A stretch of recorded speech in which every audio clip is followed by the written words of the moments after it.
Ya, entonces, bueno, siguiendo con el cursito, vamos a terminar la primera parte de introducción a criptografía y vamos a ir a la segunda parte de criptografía simétrica. La verdad que lo que vimos la semana pasada ha sido criptografía simétrica igual, pero lo vamos a formalizar, ¿ya? Aquí está más o menos lo que hemos hecho. Hemos visto las bases de cifrado simétrico, de ataque clásico, como puede ser fuerza bruta, que es la única que hemos visto en realidad, bueno, y análisis de frecuencia. Y para lo que se viene, vamos a ver cifrado de bloques, cifrado de flujos, y luego ataque más matemático, de implementación, etcétera. Ya, porque en realidad, eh, si nosotros queremos vulnerar algún sistema, normalmente es porque tiene eh, una mala implementación de algo que de por sí sea seguro. Por ejemplo, utilizar el algoritmo, utilizar el estándar de cifrado, por ejemplo. Si uno lo utiliza mal, también pueden haber problemas a pesar de que sea un estándar. La idea es utilizarlo bien, la idea es que la implementación también sea segura. ¿Ya? Y todo eso. Ya, entonces, vamos a terminar con. ¿Cómo se llama? Vamos a terminar con la parte introductoria de criptografía, comentando lo que es One Time Pad. Ya anteriormente vimos el cifrado de sustitución, hicimos el ataque de análisis de frecuencia.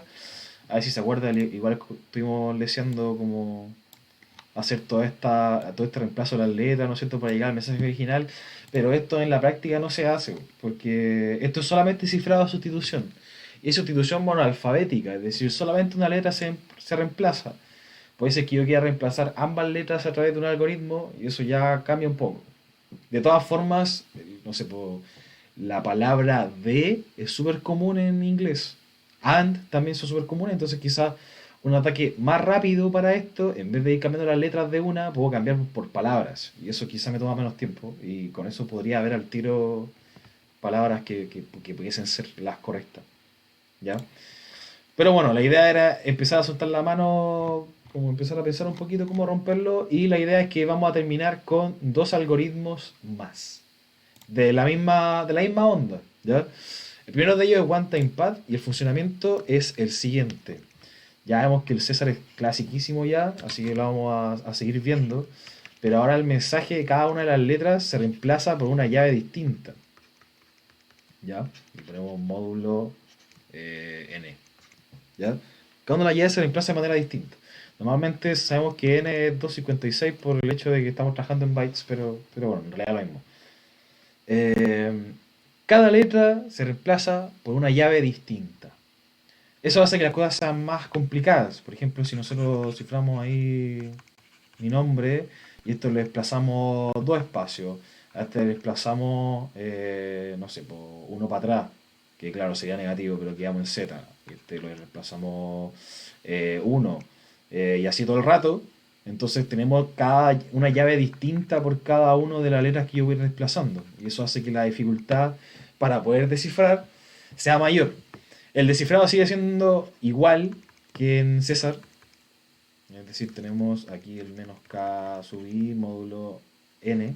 El descifrado sigue siendo igual, pero el problema es que si un atacante no tiene esta llave por cada letra, la verdad es que se hace terrible complicado, ¿ya? De descifrar. Pero existe una forma en donde esto literalmente sea indescifrable. Y es que si es que la llave se genera por un generador realmente aleatorio, un true random number generator, y como lo que sale acá, el criptosistema es un secreto perfecto. La demostración de eso era de probabilidades. No voy a entrar en mucho detalle porque quiero que se entienda la idea más intuitiva, pero pensemos de la siguiente manera. La llave es una lista de puras llaves, de puras subllaves que hacen el reemplazo por cada letra. ¿Ya? Esto llega hasta M llaves, donde M es el largo del mensaje original. Son por todas las letras. ¿Ya? Si lo vemos en Python, esto sería el len del mensaje. Aquí. ¿Ya? Vamos a repetir la N. Repetir la M, pero se entiende. ¿Ya? Ya. El tema es que si el algoritmo que me genera esa llave o la forma en la que yo genero esa llave se puede predecir de alguna manera, entonces este algoritmo se rompe. ¿Ya? Pero si de alguna manera cada una de las llaves, cada una de las subllaves de los desplazamientos fuese igualmente probable de escoger, entonces eventualmente nosotros podríamos tener infinitos mensajes con sentido. ¿Ya? ¿A qué me refiero? Si es que la probabilidad de que cada uno sea, por ejemplo, una A, ¿ya? Sea uno partido por todo el alfabeto, que son, no sé, por los 26 caracteres. Si cada una de las letras, bueno, llegó lo paso, me ha cachado, bueno, paso. Qué genio. Ya. Cáchalo, weón. Hola, ¿sí me escucha? Bueno, paso por la chucha. Qué genio. Bueno. Ya sigo en reglas nomás. Bueno, Me muteo. ya, qué genio. Ya estamos hablando del One Time Pad, ¿ya? Que si si la llave se genera a través de un True Random Number Generator, entonces es un secreto perfecto. Es decir, si que cada uno de de los desplazamientos que yo escojo tiene igual de probabilidad de salir, entonces tiene sentido que, por ejemplo, si yo cifro la palabra, el nombre de Daniel, ¿cachai? Y me da, por ejemplo, ya, no sé, pues, me da aquí un G, aquí me da un H y aquí me da un Y, ponte tú, ¿ya? Si cada una de las letras tiene igual probabilidad de salir y yo tengo infinito espacio de memoria y tengo infinito procesamiento de memoria, yo podría obtener desde aquí, son palabras de una palabra de 6 letras, ¿ya? Yo podría obtener de acá algo que igual tenga sentido, ¿ya? Eventualmente yo podría obtener Daniel si es que lo hago todo por fuerza bruta, pero igual puedo obtener otras cosas, ¿ya? No, aprovechemos, po. Bueno, en realidad no tiene muy sentido. No tiene muy sentido. Porque pasos de 5 letras. Pero se entiende la idea. De que si es que es una frase muy larga, por ejemplo, hay igual de probabilidad, como todas las letras tienen igual de probabilidad de salir, entonces yo podría obtener cualquier cosa, y cualquier cosa que tenga sentido. Por ejemplo, si el mensaje original fue, nos juntamos a tal hora en tal parte. Yo, si tengo poder computacional infinito, eventualmente podría obtener eso, pero eventualmente podría obtener otro mensaje que tenga igual de sentido, porque todas las letras tienen igual probabilidad de salir. Entonces pudiese obtener, no sé, pues nos vemos a las 5, de repente puedo obtener, no sé, pues el otro día fui a comprar tal cosa y de todas formas tiene sentido, ¿ya? Ese es el gran problema cuando nosotros nos referimos a estos tipos de algoritmos, ¿ya? Este algoritmo es teóricamente perfecto, pero en la realidad generar este tipo de números en donde nosotros tenemos esta probabilidad en computación es prácticamente imposible, ¿ya? No existe un algoritmo que me permita generar ese comportamiento. O sea, a nivel de computación no puedo hacer un comportamiento en donde tirar una moneda me dé un medio y tirar un dado y que me salga una cara me dé un sexto, ¿ya? Eso es imposible. Se puede acercar mucho, eso sí, ¿ya? Pero replicar un experimento de esta forma no se puede, ¿ya? De todas formas existen propuestas y han salido papers y propuestas a lo largo de los años de que se pueden crear estos tipos de algoritmos, pero el problema es que son muy caros, ¿ya? Y ese es el gran pero del asunto, ¿ya? One Time Pad es lo mismo que César, solamente que cada llave se genera de forma distinta. Y se le llama One Time Pad porque nadie debería saber el contenido de esa libreta o de esa llave. De hecho, esto se usaba harto en la Segunda Guerra Mundial porque uno cifraba con una libretita chiquitita y la quemaba directamente, ¿ya? Eso no se puede saber. Una vez que se sepa, todo este criptosistema se muere prácticamente, ¿ya? Pero ese es el gran detalle. Esto teóricamente es perfecto, pero en realidad, si es que la llave se genera con un generador no realmente aleatorio, entonces la probabilidad ya no es 1 partido 26, pues, quizás, no sé, pues, es 1 partido 10 de obtener una A. Y ahí cambia por los otros. Entonces quizá una letra es más probable de salir que el resto. Y eso ya es un problema porque yo pudiese predecir cómo se comportan estas cosas, ¿ya? Ese es el gran problema que tiene One Time Pad. Teóricamente es de pana, pero a la hora de implementarlo trae muchos problemas. Y recuerden que la llave es del largo del mensaje, así que si el mensaje es terrible largo, yo siempre voy a tener que siempre voy a tener que utilizar como poder computacional el doble. Uno para mandar el mensaje y otro para guardar la llave, Entonces, ya es caro por todos los lados, prácticamente. ¿Ya? En cuanto a la implementación del código, es lo mismo que César, solamente que ahora la llave tiene una cierta posición. Y la idea de la llave es que sea el mismo largo del mensaje porque cada una de las letras se mueve de forma diferente. Hace el corrimiento de forma diferente. ¿Ya? Y modo todo se genera de forma random igual. ¿Ya? El tema es que usar, como digo, una llave que sea el tamaño del mensaje completo consume caleta de memoria, porque el mensaje no necesariamente puede ser un texto, sino que puede ser quizá un binario.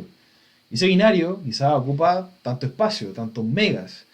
Y guardar la llave también sería guardar una especie de binario que me consuma el doble. Y eso ya genera cualquier problema. ¿Ya? Para más o menos arreglarnos con eso, podríamos usar un esquema un poquito más simplificado, y es el bigenere. ¿Ya? ¿Cuál es la idea? Que nosotros, en vez de utilizar para cada letra un desplazamiento distinto, lo que hacemos es utilizar una llave más pequeña, pero reutilizarla. ¿Ya? ¿A qué me refiero con eso? Si yo tengo acá, no sé, aquí tengo, pongamos ciertas letras. 1, 2, 3, 4, 5, 6, 7, 8, 9, 10. ¿Ya? Supongamos tenemos 10 letras, lo que sea. ¿Ya? Nuestra llave va a ser de un largo más pequeño que 10. Supongamos 3. ¿Ya? Entonces supongamos la llave hace el desplazamiento para esta letra y para esta letra. Sin embargo, ya la llave ya se ocupó, po. Pero el tema es que el funcionamiento del bigenere es reutilizarla. ¿Ya? Es como si esto se copiara. La misma llave se copia acá y hace el desplazamiento para acá y para acá. Es decir, la llave que se usa para esta letra es la misma llave que se usa para esta letra. Y para esta letra, ¿ya? Y para esta última letra. ¿Ya? Eso supone un problema si es que yo sé la estructura del mensaje. Si es que no, la verdad es que es bastante complicado. Porque hay varias posibilidades. ¿Ya? En realidad, achuntarle igual es medio complejo. ¿Ya? Ya, pero ese es el bigenere. Básicamente esa es la idea. Yo voy reutilizando la llave.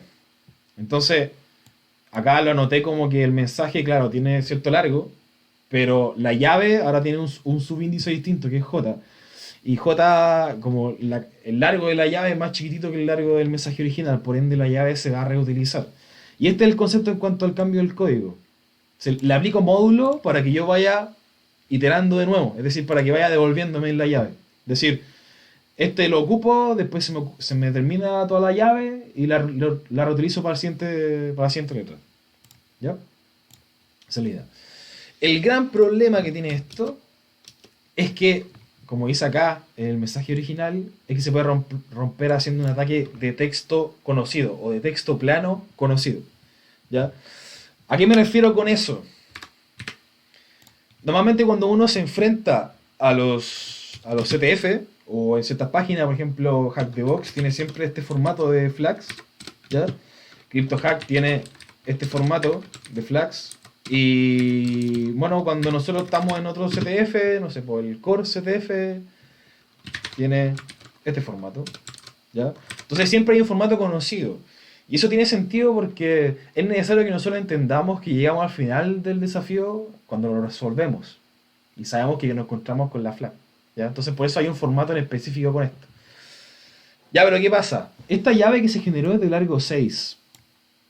Y yo, por el solo hecho de que acá yo conozco el formato de la flag, que es Hextel, con la llavecita, yo conozco el formato que tiene la flag. Yo conozco las primeras letras, ¿ya? Por ende yo conozco estos primeros 7 valores. Y la llave es de largo 6. ¿Ya? ¿A qué me refiero con esto? Yo normalmente tengo a mi disposición solamente el cifrado, ¿ya? Que tiene esta estructura, ¿no es cierto? Está en bytes. ¿Ya? Pero yo sé también que el primer valor, que era el 0, que es 247, yo sé que ese primer valor se desplazó de cierta manera. No sé cómo, pero se desplazó de cierta manera. Pero yo sé que la letra inicial era una H mayúscula, por el Hextel. O dependiendo si hack the box con el H de hack the box o con el C de CryptoHack, qué sé yo, lo que sea. Entonces, si es que yo sé, en este caso yo sé la H, el 3, el X, ¿cierto? y esta acá, yo eventualmente podría saber esto, porque el resultado que me dio el desplazamiento fue algún otro valor. ¿Ya? Y yo los conozco esos valores. ¿Ya? Estos son como variables nomás. ¿Ya? Yo conozco esos valores. Entonces, si es que yo sé que el primer valor que se corrió era el 247, eso significa que 247 es equivalente a la h. ¿Ya? La h más lo que se desplazó, que es lo que yo quiero buscar, que es el caso B. Y esto tiene que estar módulo n.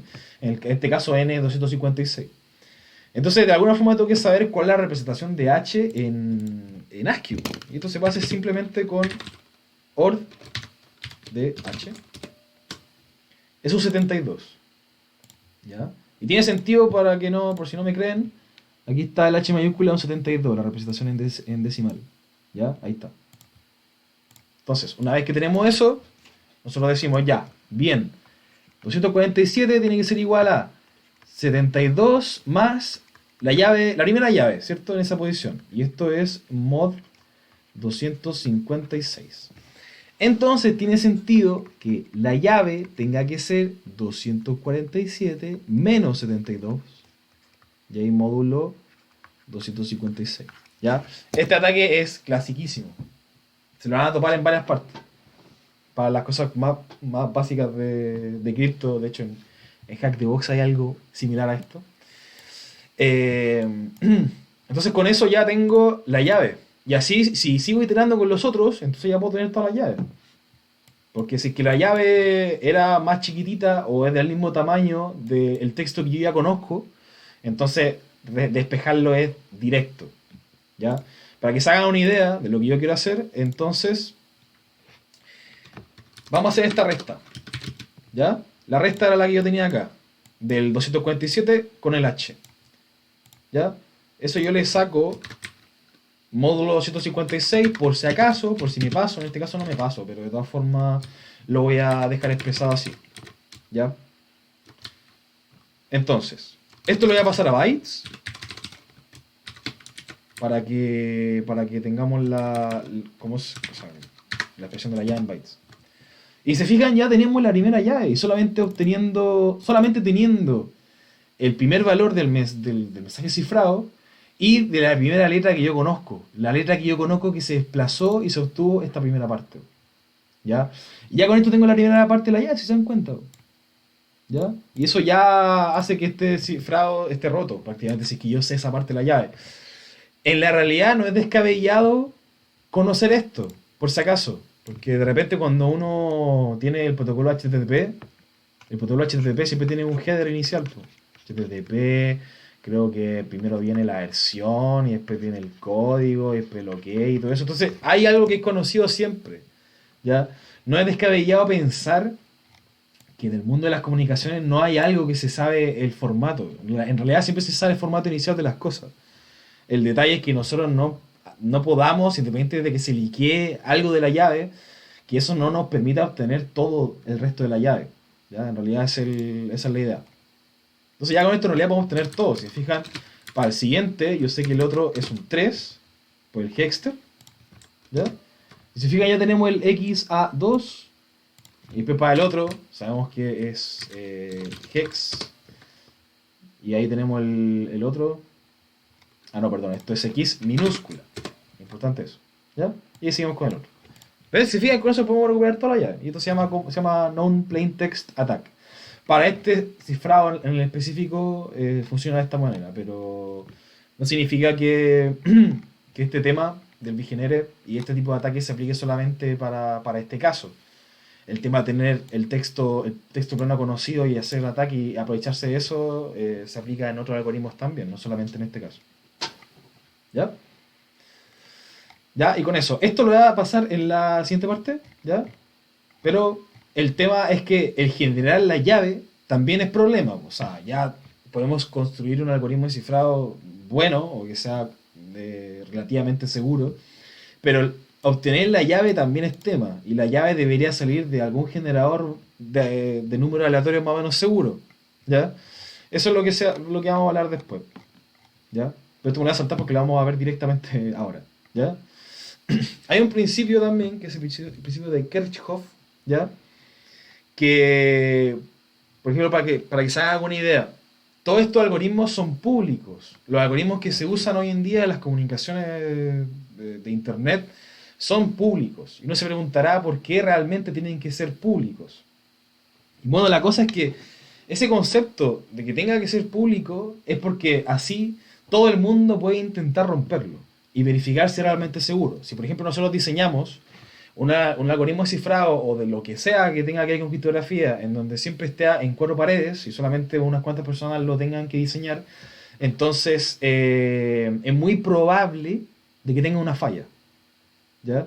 Entonces esa es la idea. Antes no se pensaba así. Antes todos los algoritmos que usaban el gobierno y el mundo militar, todos eran privados.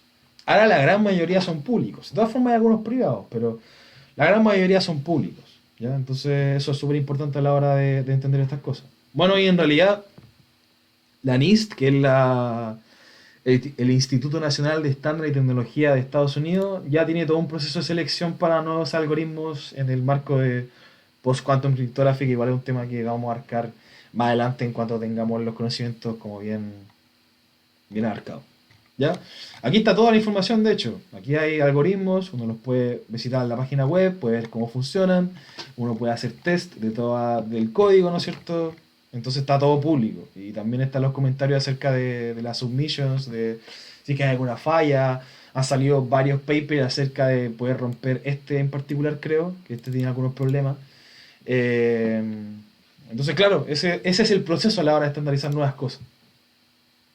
¿Ya? Entonces, como resumen para esta parte, ¿ya? La aritmética modular en sí, la teoría de grupos y todo eso que se trabaja al calcular los módulos es la parte fundamental de la criptografía en cuanto a la matemática. ¿Ya? En realidad no mucha gente se involucra en criptografía porque demanda arte matemática, pero también lo podemos enfocar de un punto de vista telemático solamente, saber que las cosas existen y tratar de usarlo mejor para un sistema. ¿Ya? Para criptografía simétrica, el descifrado, ¿ya? Es el proceso directamente inverso del cifrado, ¿ya? Cuando veamos criptografía simétrica va a ser algo similar, ¿ya? Pero ese concepto de inversa igual como que cambia un poquito, ¿ya? No mucho, pero cambia, ¿ya? Y obviamente vamos a ver matemática más compleja, así que la idea es empezar de a poquito viendo lo más sencillo, ¿ya? Y lo último que quería comentar es para esta unidad trabajar con bytes en Python, ¿ya? Que este es un tema importante, ¿ya? ¿Qué es lo que pasa? Cuando nosotros trabajamos con esta estructura que tiene Python, cuando nosotros trabajamos con bytes, lo que pasa es que un byte, propiamente tal, para los que no sepan, son 8 bits, ¿ya? Esos 8 bits significa que el número más grande que yo puedo representar con 8 bits es 2 a la 8 menos 1, que esos son 255. Es decir, del 0 al 255. O sea que en realidad tenemos 256 elementos. Que es lo mismo que en ASCII. ASCII son 256 elementos. Y porque se utilizan 8 bits. ¿Ya? ¿Qué es lo que pasa? Nosotros también podemos trabajar con hexadecimal, ¿ya? Y hexadecimal trabaja con 4 bits solamente, ¿ya? Entonces podríamos decir que un byte se puede componer por 2 dígitos hexadecimales, ¿ya? Un ejemplo de ello es lo que aparece en la tabla de los ASCII, ¿ya? Por ejemplo, si yo tengo el símbolo igual que está por acá abajito, no sé si se ve, a través del esquema decimal, ¿cierto? Del 0 al 10, perdón, del 0 al 9, se presenta con el número 61, ¿ya? Y hexadecimal es 3D, ¿ya? Esa es la idea, ¿cierto? Podemos representar con números. Sé que igual algunos ya saben esto, pero bueno, igual no todos han pasado por Elo digital o sistema digital, entonces esa es la idea. Lo único que quiero llegar con esta parte es que el procesar strings que sean codificados con bytes o hexadecimal son distintos dependiendo de cómo uno lo mire. Por ejemplo, ¿ya? Tengo este string de ejemplo. Si yo lo quiero representar como byte, siempre le pongo el B minúscula delante y con las comillas dobles o simples dependiendo del caso, ¿ya? Si esto yo lo transformo a hexadecimal, tengo estos valores de acá, ¿ya? Hexadecimal va a ser solamente entre el 0 y el F, ¿ya? Y cada uno de los valores, por ejemplo, el primero, que es un signo de interrogación, va a valer 63. El 63 tiene que ser 3F, porque hagamos de decir, un byte son 8 bits y por ende un número que esté en bytes equivale a 2 dígitos hexadecimales. Y tiene sentido, si vamos a la tabla y vemos el 63 vemos que es el signo de interrogación que está acá abajo, ¿ya? Y si se fijan, su representación en hexadecimal es 3F, ¿ya? Lo cual está bien. El gran error que cometen algunas personas, ya sea para resolver algún desafío o lo que sea, para hacer procesamiento, es que yo también puedo llevar un string a bytes si yo le hago el encode. Si yo le hago el encode, yo estoy pasándolo el string íntegro sin hacer ninguna modificación a bytes. Es decir, que el 3 es un byte y el F es un byte. Pero en realidad, lo que yo tengo acá no es así. Yo tengo que tener que 3F sea un byte. Entonces la forma de transformarlo es así. Bytes from X y le pongo el valor que está en hexadecimal. Porque ahí el procesamiento que se hace es ya. 3F es un byte. 61 es otro byte. 6B es otro byte. Y así todo el rato. Voy acumulando de a 2. Entonces suele pasar que hay ciertas confusiones. De que claro, estoy pasando a hexadecimal, pero si yo quiero devolverme, no tengo que hacer un encode directamente, tengo que hacer un procesamiento anterior, ¿ya? Porque 2 dígitos hexadecimales representa un byte, ¿ya?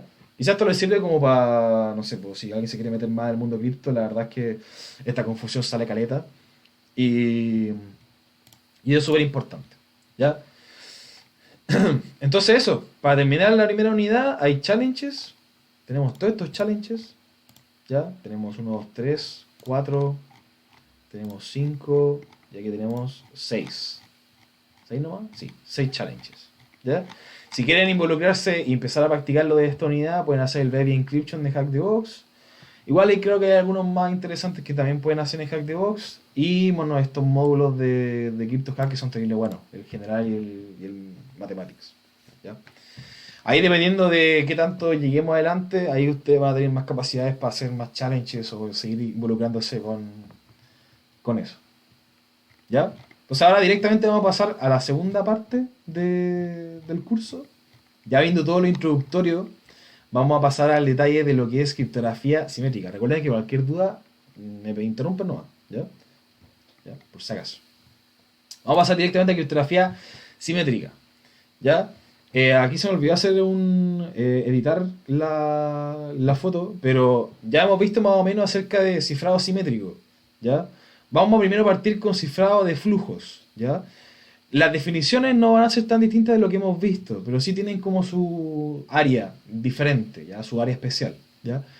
Ataques clásicos para el tema del criptoanálisis, que el criptoanálisis es toda la teoría del ataque, ¿no es cierto?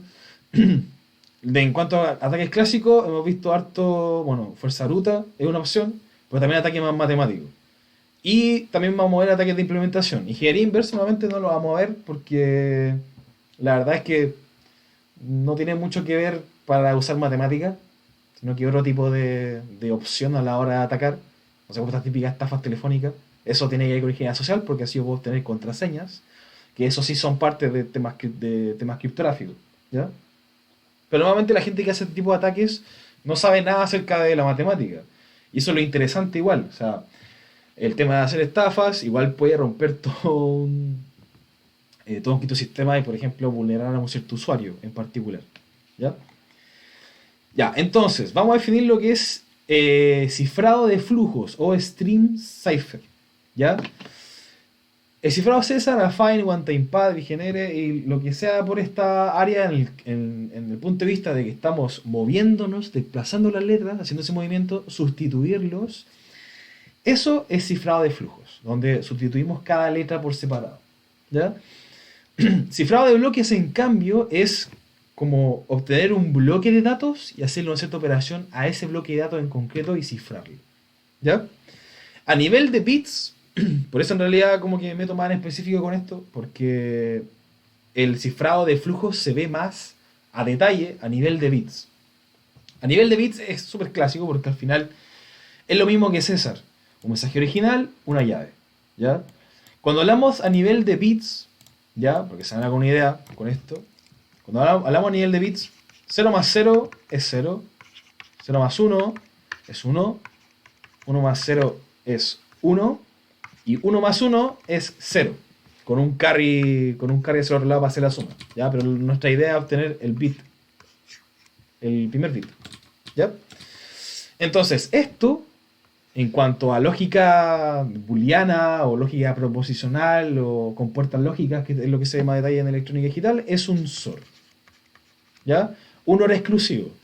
¿Qué significa un OR exclusivo? En que será 1 siempre y cuando uno de los dos sea 1 y no los dos al mismo tiempo. Ya, en realidad esa es la idea.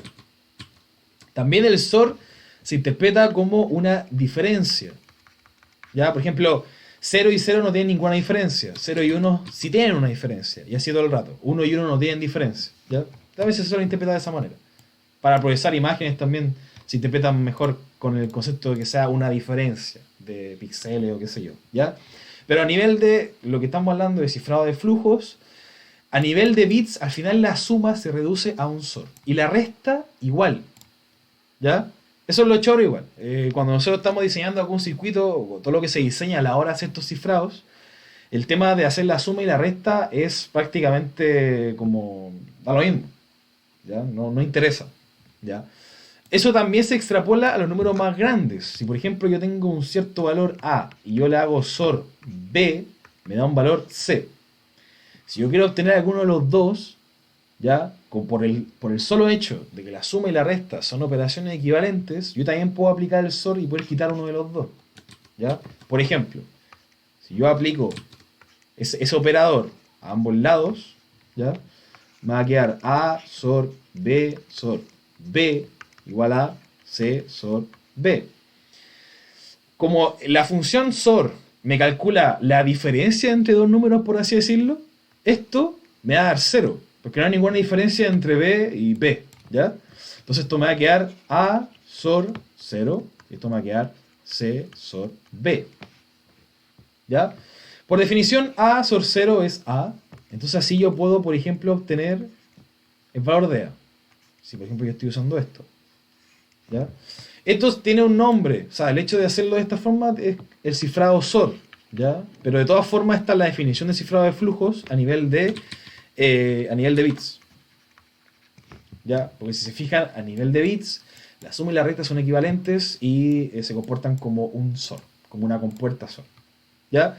Y al igual que OneTimePad, si es que la llave que yo estoy generando a la hora de hacer estos flujos y a la hora de cifrar de esta manera, entonces el algoritmo es perfecto en cuanto a seguridad, ¿ya? Independiente si tengo capacidad de procesamiento infinita, ¿ya? Acá obviamente la suma tiene que ser módulo 2 si lo vemos desde el punto de vista de los bits, porque claro, los bits solamente tienen dos opciones, que es 0 y 1, por lo tanto módulo 2.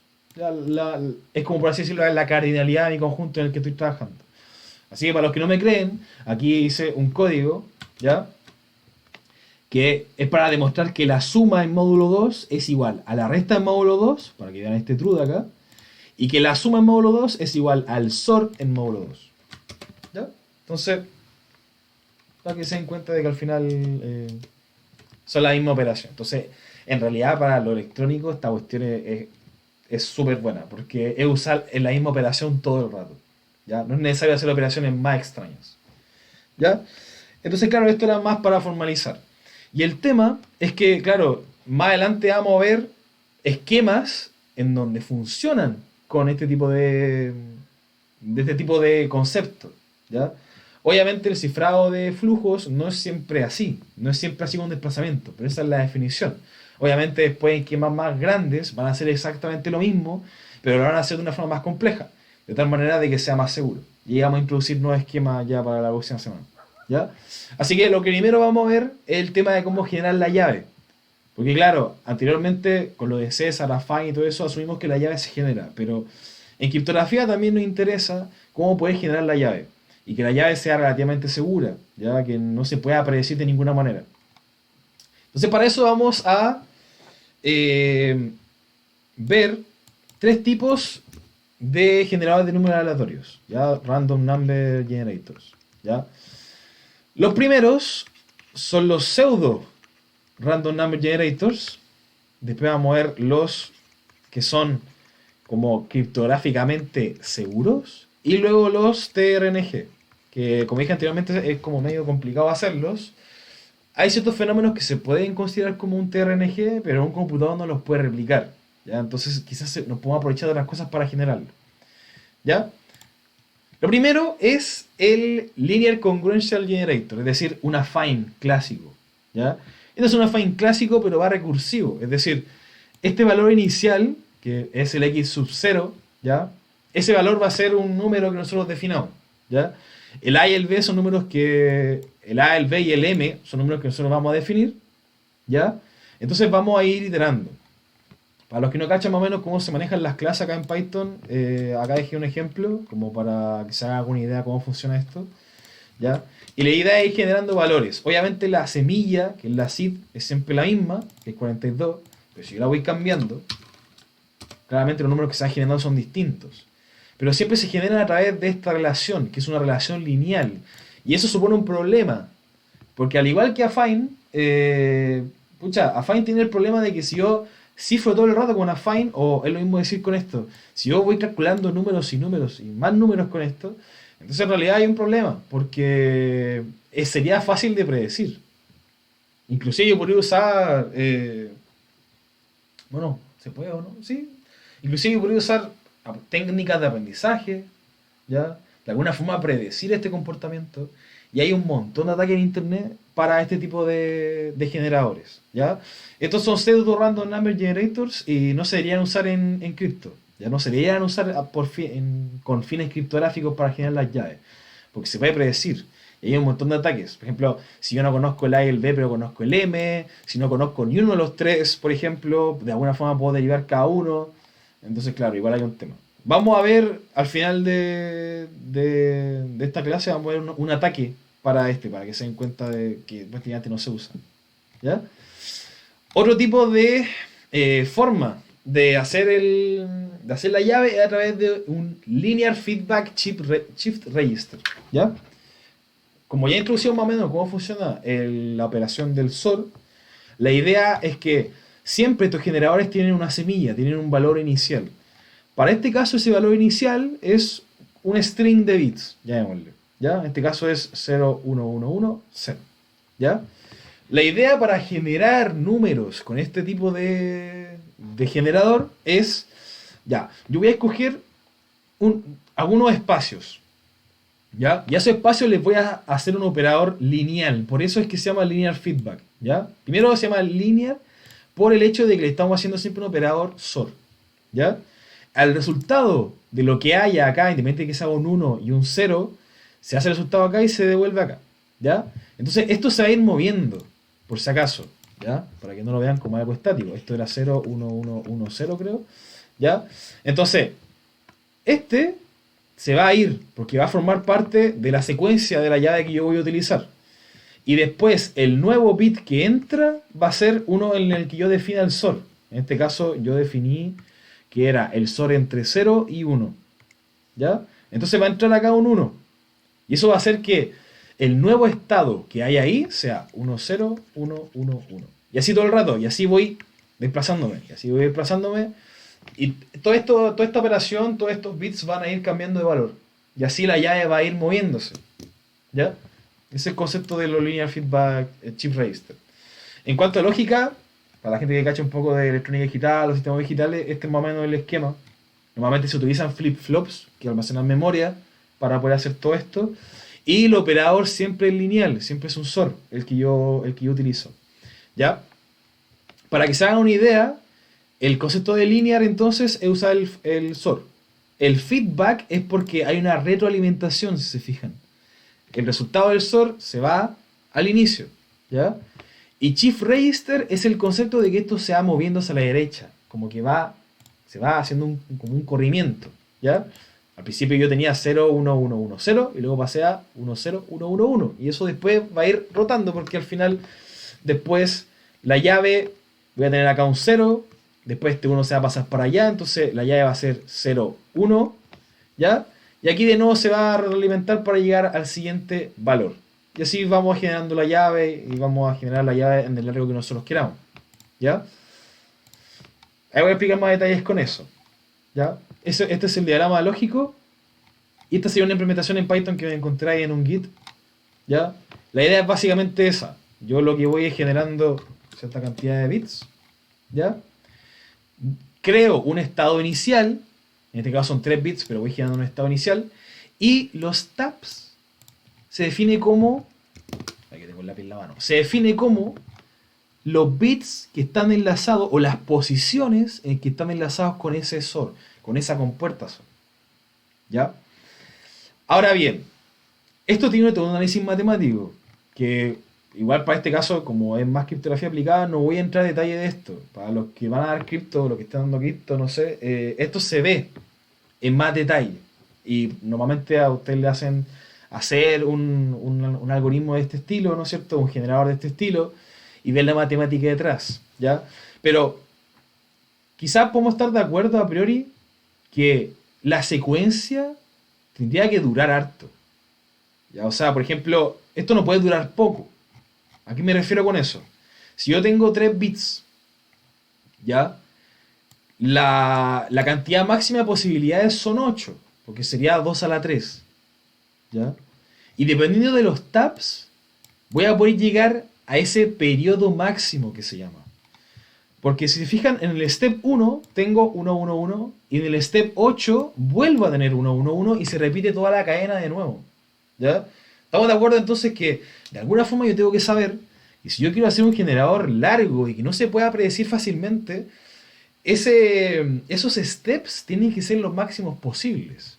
Si yo tengo 4 bits, por ejemplo, los tabs tienen que ser de tal manera de que el largo de esa secuencia, el largo de ese periodo, por así decirlo, tiene que ser 15, bueno, 16, ¿ya? Ese es el objetivo de esto, ¿ya? Y con eso podría generar números también. O sea, al final es un generador de números pseudo-aleatorios, ¿ya? Esto se usa caleta en criptografía también. De hecho, se utiliza, ahí les voy a mostrar imágenes, se va a utilizar en otros esquemas también, ¿ya? Pero ¿cuál es el detalle? Para que se hagan una idea, porque insisto que tampoco voy a entrar en muchos detalles con esto. El tema de los tabs, ¿ya? El tema de los tabs viene dada por las posiciones en las que yo esté. Por ejemplo, los tabs es el 2,3, ¿ya? Es decir, que en la posición 2 y la posición 3 voy a hacer una conexión con el SOR, ¿ya? Esto se traduce, si uno quiere hacerlo desde el punto de vista matemático y un análisis matemático, es que nosotros ya vimos lo que son los anillos de enteros, ¿ya? Es decir, que tenemos un, no sé, en el caso de que tengamos un Z de 7, vamos haciendo siempre números del 0 al 1, el 2, después el 3, después el 4, después el 5, después el 6 y vuelvo. Y así todo el rato. Tenemos 7 elementos, ¿ya? Pero también, que eso lo vamos a ver más en profundidad la siguiente semana probablemente, también existen los anillos de polinomios. Porque claro, cuando uno está en los números reales, uno tiene, no sé, lo que sea acá, ¿no? Donde estos coeficientes que están acompañando son números reales, ¿ya? En este caso son enteros, pero pueden ser números reales. Existen también polinomios en donde sus coeficientes forman parte de un anillo, ¿ya? Y lo que uno hace para analizar el LFSR es transformarlo, ¿ya?, en un polinomio de ese estilo, ¿ya? Si ese polinomio en concreto no es factorizable o no tiene raíces, llamémosle reales ya, en el sentido de que no se puede resolver, que no se puede factorizar, entonces el LFSR que estamos calculando acá tiene periodo máximo, ¿ya? Yo creo que eso es lo único que quiero que se queden con esto, ¿ya? Porque el detalle de la matemática igual no tiene mucho sentido abarcarlo ahora, ¿ya? Pero ese es el objetivo. Nosotros queremos hacer que a través de los tabs tengamos la secuencia más larga posible y de periodo más largo. Y eso depende de los tabs exclusivamente. No depende mucho del estado. Igual el estado tiene algo que ver porque si todos son puros números iguales, no va a cambiar nada, ¿ya? Tiene que tener algún cambio ese estado inicial igual, no puede ser cualquier estado. Así que entre el estado inicial y los taps, tiene que pasar que nosotros podamos definir una secuencia interesante y una secuencia larga, ¿ya? Acá lo probé con ¿cómo se llama? Con 3 bits, pues se voy a probar con más. Y ahí si ustedes quieren ver más cosas al respecto, aquí les dejé un videito que está bastante bueno que explica el detalle de los LFCR, ¿ya? Pero para lo que nosotros nos compete es llegar y utilizar. Para que se hagan una idea más o menos en 2G, cómo cifra en las comunicaciones en 2G, se usan 3 LFCR, ¿ya? En 3G y 4G, en cambio, se usa una cuestión que se llama Snow 3G, ¿ya? Que si se fijan ahora es un LFCR, pero también utiliza máquinas de estado, que son cosas que se ven en sistemas digitales y en electrónica digital en parte, ¿ya? Pero son cosas más complejas. Y en 5G, que es algo bastante actual, el tema es que se usan LFCRs también, pero más complejos todavía. Y se usa también AES, que son algoritmos más extraños, igual lo vamos a ir viendo la próxima semana. Pero esto es lo que se usa para las comunicaciones en 5G, ¿ya? Y eso es bien interesante. Eso por el lado de los LFCR, ¿ya? Y para que también se hagan otra idea, el concepto de aleatoriedad también tiene que ver con lo que se conoce como entropía. Quizás ustedes conocen entropía de química, y entropía tiene que ver como con el desorden de las moléculas, ¿ya? En un gas, por ejemplo, hay más entropía que en un sólido. Y en información también existe el concepto de lo que es entropía, porque hay un desorden en la información, que es como que si yo veo la información, nada depende de nada. Es como si cada bit fuese independiente del otro y no tiene ninguna dependencia, ¿ya? Ese es como el objetivo. Cuando uno quiere generar un generador, valga la redundancia, de números aleatorios, nosotros buscamos que haya entropía, ¿ya? Que haya la mayor entropía posible, ¿ya? Entonces, bueno, OneTimePad lo que hace, de lo que estaba comentando anteriormente, que como OneTimePad es una distribución uniforme, ahí hay máxima entropía. Hay máximo desorden, porque cualquier letra tiene la misma probabilidad de salir, ¿ya? Es decir, que todo tiene que ser independiente entre todos los valores que existan en el conjunto, ¿ya? Ese es el concepto, ¿ya? Bueno, la idea es que también vamos interiorizando lo que es espacio de llaves, porque claro, en César nosotros tenemos el alfabeto y el espacio de llaves son los 26 posibles letras. En ASCII, cuando estamos cifrando con bytes, entonces tenemos todo el dominio de ASCII para referirnos al espacio de la llave, ¿ya? Otro es el Mersenne Twister, ¿ya? Que ese lo utiliza, que es otro generador. Esa es la gran diferencia que tiene con los LFCR, es que ya no es lineal, ya no es lineal, ¿ya? El concepto, ¿ya? Lo que nosotros utilizamos para el feedback ya no es un operador lineal, ¿ya? Es cualquier cosa. Entonces eso genera ya mayor complejidad a la hora de, no sé, por romperlo. De todas formas hay una forma de romperlo, pero ya saben, ¿ya? Ahí está la idea.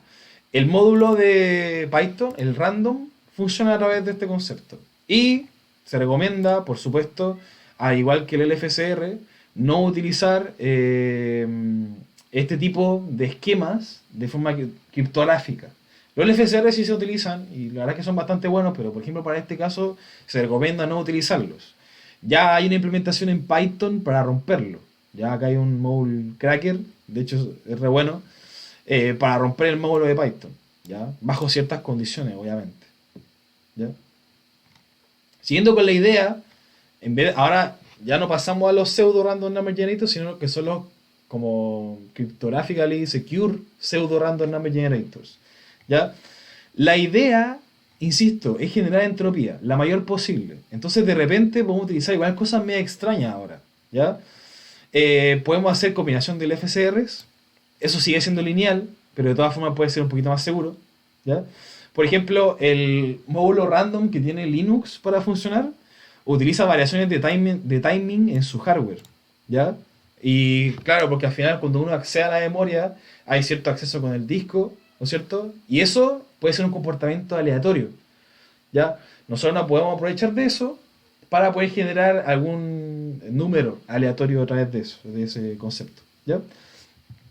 En Python, un generador bastante bueno es el os.urandom, ¿ya? El cómo lo utiliza, dependiendo del sistema operativo, si es Windows o si es Linux, bueno, tienen ciertas diferencias, pero la idea es ir accediendo al sistema, ¿ya? Eh, Igual el objetivo para estos tipos de generadores es que el usuario no tenga ninguna capacidad de interactuar con ellos, ¿ya?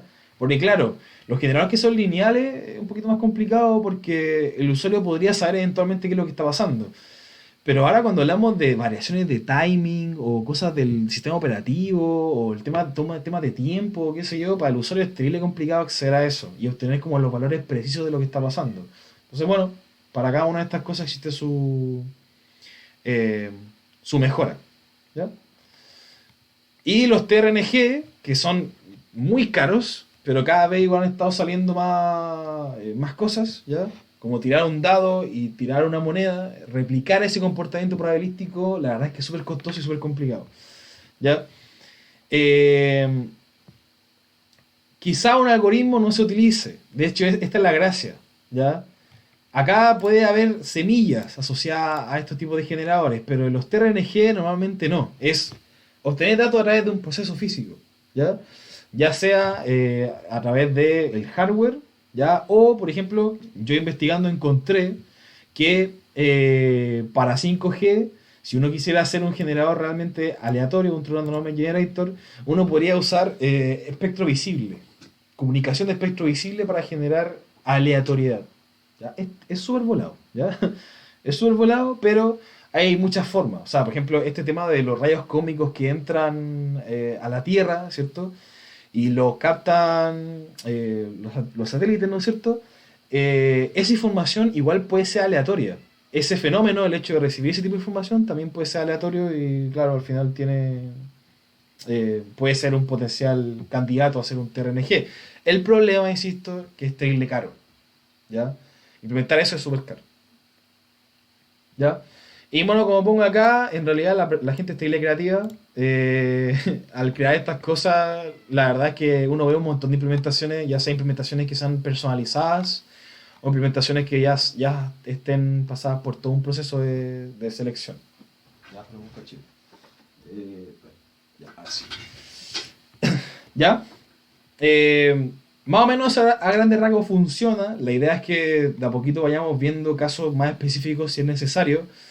Y para terminar esta parte de la clase, que igual creo que estuvimos comentando hartas cositas, pero quiero que se queden con la idea de que ya terminando lo que es introducción a cripto, la idea es que ahora vayamos formalizando lo que es criptografía simétrica, yéndonos a la parte de cifrado de flujos primero, que es poder desplazar cada elemento por separado, y cómo se genera la llave, ¿ya? Hay varias formas y en concreto más adelante probablemente veamos otras formas de generar las llaves con otros tipos de funciones, ¿ya? Pero entra en alguna de estas categorías de todas formas, ¿ya? Ahora, mi intención acá es hacer un challenge en estos 10 minutos que nos quedan, ¿ya? La idea es romper el Linear Congruential Generator, ¿ya? Este challenge es del Core CTF que participamos hace poco. ¿Cuándo participamos? Sí, hace poquito. Lo pueden ver ahí en el Discord. Hace como... Ah, igual fue hace rato. Fue hace como 2 meses, ¿o no? Pero ahí participamos y... Bueno, yo hice algunos challenges de cripto.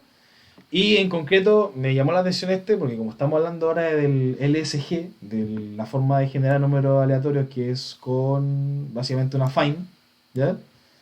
La idea es romperlo, ¿ya? Es el concepto, romperlo.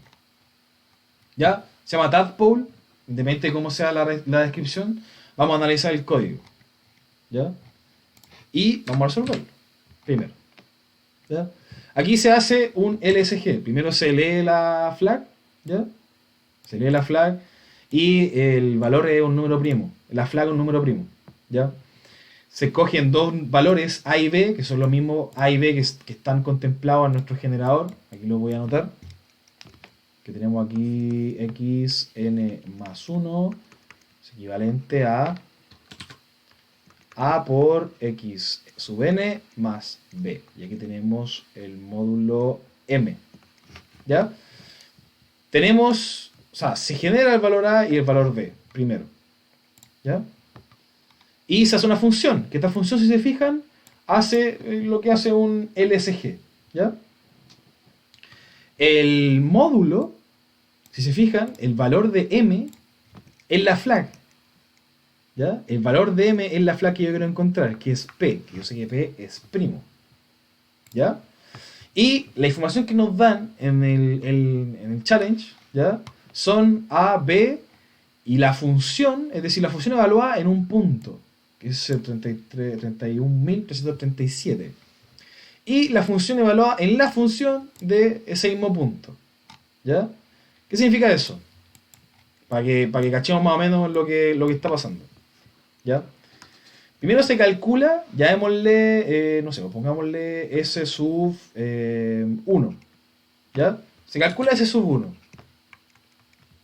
Eso va a ser A por, llamémosle que S0 es el 31.337. Se multiplica por S0 y se suma B. Y el resultado se le hace módulo P. ¿Ya? Que básicamente es lo que tenemos aquí primero. Y después se saca la función de nuevo, pero evaluándola, ¿ya? En este mismo resultado que nosotros tenemos, una función de una función, básicamente. Que es calcular otro número, el siguiente número, es equivalente a eso, ¿ya? De hecho, mejor, ya, bueno, dejémoslo así, ya así. Y, llamémosle S2, va a ser A por S1, que se fijan en lo que salió en la primera función que tenemos acá, esta parte de acá, ¿ya?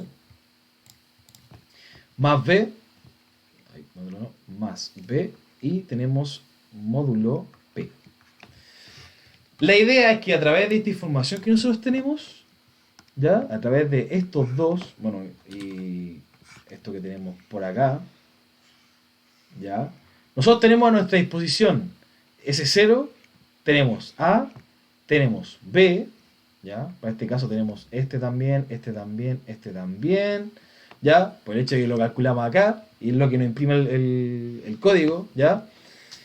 Pero lo único que nos falta para resolver el challenge es obtener P, que es la flag, básicamente. ¿Ya? Aquí, para resolver este tipo de desafíos, recomiendo caleta, lápiz, papel, y empezar a ya hacer un, como típico certamen de mate, despejar un valor, obtenerlo. ¿Ya? No todos los challenges de cripto son así, pero claro, para empezar con la idea de romper cosas, vamos a partir con este tipo de challenges. Y bueno, esto va a cambiar harto. ¿Ya? ¿Cómo resolvemos esto? No sé si tienen alguna idea, pero yo lo voy a hacer directamente. ¿Ya? Igual no nos queda mucho, nos quedan 6 minutos, ¿no? ¿Ya? ¿Cómo se hace esto? Lo que vamos a hacer es que, considerando de que este tema de la aritmética modular, nosotros podemos darnos, no usarla, es decir, como sabemos que A, si A es equivalente a R módulo B, que era la definición, yo sé que A es igual a R más una cierta constante por B. ¿Ya? De aquí yo puedo pasar para acá y viceversa. Para poder despejar P, voy a hacer eso. Y voy a transformar por este lado el S1. El S1 va a ser igual a A por S0 más B. Más un cierto valor K que se multiplica por P. Tiene sentido eso, porque una vez que yo aplico el módulo a esta ecuación que tenemos acá, pasamos a esta primera parte de acá. ¿Ya? Para S2 voy a hacer lo mismo. S2 es igual a por S1 más B más K2 por P. ¿Ya? De alguna forma necesitamos obtener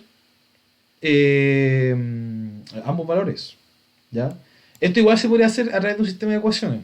Tiene sentido, porque nosotros tenemos S1, tenemos A, tenemos S0, tenemos B, tenemos todo esto. Tenemos A, S1, tenemos B. Y el problema de hacer un sistema de ecuaciones tradicional, como se hace en matemáticas, ¿no es cierto? No sé, pues cosas como, no sé, pues x más y igual a 1, x menos y igual a 3, qué sé yo, y sumamos y despejamos todo. El gran problema es que tenemos tres incógnitas. La primera de ellas es esta, luego esta y luego esta. Tenemos tres ecuaciones y dos incógnitas. Por ahí tenemos un problema ahí. ¿Ya? Pero existe una forma de poder recuperar esto. Existe una forma de poder, con estas dos ecuaciones, sacar el valor de P. ¿Cómo lo vamos a hacer? Vamos a despejar estas dos partes en ambas ecuaciones. S1 menos A por S0, perdón, menos B. Eso tiene que ser igual a K1 por P. Y luego S2 menos A por S1 menos B tiene que ser igual a K2 por P. Ya. Ahora, con esto, ¿qué pasa si por ejemplo, esto le llamo A mayúscula? A toda esta expresión le llamo A mayúscula. Y a toda esta expresión le llamo B mayúscula. ¿Qué pasa si yo calculo el máximo común divisor entre A y B? Como yo sé que esto es K1 por P y esto es K2 por P, ¿ya? El máximo común divisor va a ser P, ¿ya? Porque estos dos valores son distintos. Entonces, si yo hago esta operación, despejo y obtengo el valor de A y obtengo el valor de B, le saco el máximo común divisor, obtenemos P, y tenemos la flag y ganamos el challenge. Así que la idea es hacer esto, pero en código. Así que démosle con eso rapidito. Entonces tenemos A, que es igual a toda esta cuestión de acá. Dale, hemos hecho un número gigante, no importa en realidad. ¿Ya? En realidad el ataque que hicimos fue independiente de qué tan grandes fuesen los números. Ahora tenemos S1, que es la función evaluada en esa cuestión extraña. Esto es por acá, ¿no es cierto? Por ahí, vamos a copiar. ¿Ya? Y tenemos S2, que es todo esto. ¿Ya? Y lo tenemos ahí definido. ¿Ya? Y también definimos el S0, ¿ya? Que es básicamente este valor. Que es como el valor inicial. ¿Ya? Ya, entonces, definimos el A mayúscula. Llamémosle el A mayúscula a toda esta resta que tenemos acá. Entonces eso es S1 menos A por S0 menos B. ¿Ya? Por un lado. Esto es sin módulo, porque ya lo sacamos, por si acaso. Ya no estamos trabajando con aritmética modular, estamos trabajando con ecuaciones solamente. ¿Ya? Y también vamos a definir B, que entonces sería S2, ¿cierto? Menos A por S1 menos B. A por S1 menos B. ¿Ya? Y vamos a entonces importar la librería por acá. From crypto.util.number import sd. Y también vamos a darle long to bytes para representar el resultado final en bytes. ¿Ya? Entonces, P sería el máximo común divisor entre A y B. Por ende, long to bytes de P es la flag. Aquí la tenemos. ¿Ya? Si se dan cuenta, esto es ataque matemático, es decir, analizamos lo que nos está dando el código, vemos alguna forma de romperlo, lo rompemos, como matemáticamente que nos damos cuenta de que hay una vulnerabilidad, la hacemos en código y lo resolvemos. ¿Ya? Aquí es como para demostrarlo un poquito como... Porque igual le han dado harto de teoría, así que quizás como para que aterrizáramos un poco con lo que son los challenges o ciertas cosas, ¿ya? Ciertos códigos que se pueden romper, claro, ahí está el concepto.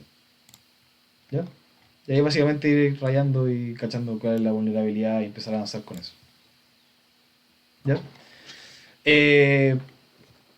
Esto sería para la primera parte, ¿no es cierto? Ya concluimos la primera parte, ahora tenemos la segunda parte, el inicio de la segunda parte, y vamos a ir viendo más esquemas asociados a eso.